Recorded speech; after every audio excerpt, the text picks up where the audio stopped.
So let's go back for a minute. We're going to get to the election, but let's go back to this Iranian assassination. It was incredibly cool. And, you know, I don't like to dance on the grave of a guy who was trying to blow another country off the face of the map. Well, wait a minute. Do I? Well, probably not dance. I mean, but I'm having a hard time working up the requisite grief over this, although there's plenty of grief on the left about this. But it was really amazing, right? This guy he's in Iran, right? 62 people pounced on his 6-vehicle caravan. His name is Mohsen Fakhrizadeh. Fakhrizadeh. We just call him Fackface. But the thing is, the Israelis, of course, they deny any kind of part in this. They always deny. They never say they did this, but it sounds pretty likely that they did. And 50 people were giving logistical support in country, right? And then the dirty dozen, carried out the actual assassination. They had obviously some kind of special training as well as security and intelligence services. The team knew exactly the date and course of the movement of the Fakhrizadeh protection convoy to the smallest details. Shortly after he drove through the ambush site, the team cut off the electricity completely from this area to slow reports of the assassination and any calls for help. I'm reading this out of the New York Post. The nuclear guy was traveling in the middle of 3 bulletproof cars, and the killers struck after the first car entered a roundabout. They then set off a car bomb that separated the other cars from the main car, and then attacked the guy's car and shot him, and then dragged him out of the car and shot him to make sure he was dead. It was truly a Daniel. I don't know if you ever read these Daniel Silva thrillers about a Mossad agent, a Mossad assassin, essentially. But this is the kind of thing that happens in these thriller novels, and it was real life.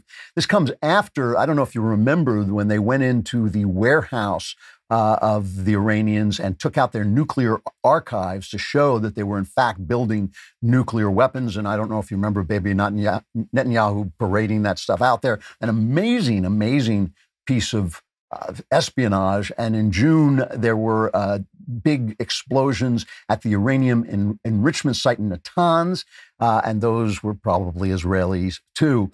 Mark Garrick, a former Iranian targets officer in the CIA, wrote a piece in the Wall Street Journal today saying Israel has been lethally penetrating the Islamic Republic for at least a decade. Mossad now appears to have stationary surveillance and hit teams positioned in the country.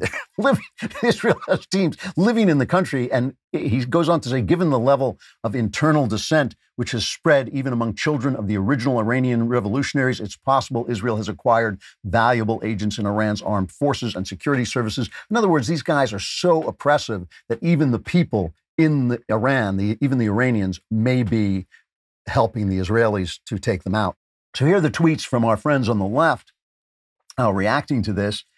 Former National Security aide Ben Rhodes, we all remember Ben Rhodes, he's the guy who laughed in the face of the New York Times, who laughed along with them in their own face, telling them how stupid journalists were to have bought in to their narrative that they were negotiating with moderates in the Iranian regime to get the Iranian nuclear deal that Barack Obama wanted, and that they have been telling us, I believe falsely, stopped the Iranian nuclear program. Even if that were true, it would only do it to 2030, which is no time at all, 2031, which is no time at all.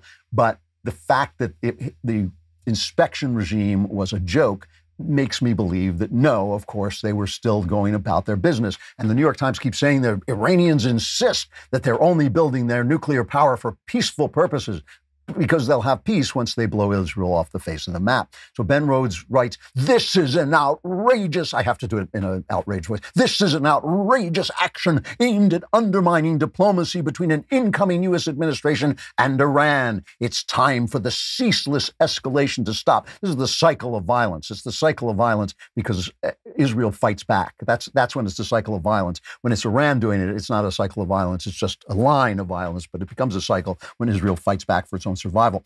Here's from former CIA Director John Brennan, who I shouldn't say it, but I called him former mole John Brennan, and he says this was a criminal act of he's such a pompous ass, this guy. This was a criminal act and highly reckless. It risks lethal retaliation. and a new round of regional conflicts. Iranian leaders would be wise to wait for the return of responsible American leadership on the global stage and to resist the urge to respond against perceived culprits. These are the same people who you remember when Donald Trump killed the head of the Iranian Revolutionary Guard, one of the biggest terrorists on earth. He killed them. These were the guys going, oh, this is going to start a war. This is terrible, the retaliation. And the Iranians didn't do much of anything because they knew that they were dealing with a crazy man who would blow them off the face of the map. They didn't like that idea. So Barbara Slavin in the New York Times, she comes out. She's from the Future of Iran Initiative, big Iran booster. And she says, when Israel engineered the assassinations of a half dozen Iranian nuclear scientists from 2010 to 2012, supporters of these killings argued they would help slow a nuclear program at a time when multilateral diplomacy was showing little progress. But this killing comes in a very different context. Basically what she's saying, why did they do this? They said, Prime Minister Benjamin Netanyahu of Israel, with the support of President Trump, seems intent on scorching the earth to make it harder for any return to diplomacy under President-elect Joe Biden. So in other words, they think that Netanyahu is undermining Biden instead of just jumping on a moment. Either one of those is possible. It's possible he sees this anti-Israel. It's all the Obama people coming back online. Here is Slavin, the same woman, after they declared the Iran Revolutionary Guard in 2019, they declared it a terrorist organization because it was a terrorist organization, but it was historic, as the press would say. It was historic because it was the first time they're part of the Iranian military. It was the first time part of a national military was declared a terrorist organization. And here she is reacting to that, cut 15. I think it's problematic for a number of reasons. First of all, it's unnecessary. The IRGC is already designated by the Treasury Department of the United States, which means that no American business, no foreign business that does business with the United States can have anything to do with an IRGC commercial entity. So it doesn't really add anything in terms of U.S. enforcement or of this maximum pressure campaign against Iran. So it's gratuitous. But on the other hand, it's provocative. To designate the entire military establishment of a foreign country as terrorist is an unprecedented step, and it invites retaliation. You almost think that the Trump administration wants Iran somehow to take an aggressive action against American troops or other American targets to justify some sort of even greater hostility with Iran. So, is it an election gift, a pre-election gift to Bibi, or just more anti-Iran propaganda? I'm frankly scratching my head over why this was done. This kind of mealy mouth, I'm scratching my head over why a terrorist organization was declared a terrorist organization, the fear of retaliation, that we're going to be attacked by Iran, who, we could seriously talk about wiping countries off the face of the earth. We could take them out in a moment. It just seems that this is reflective.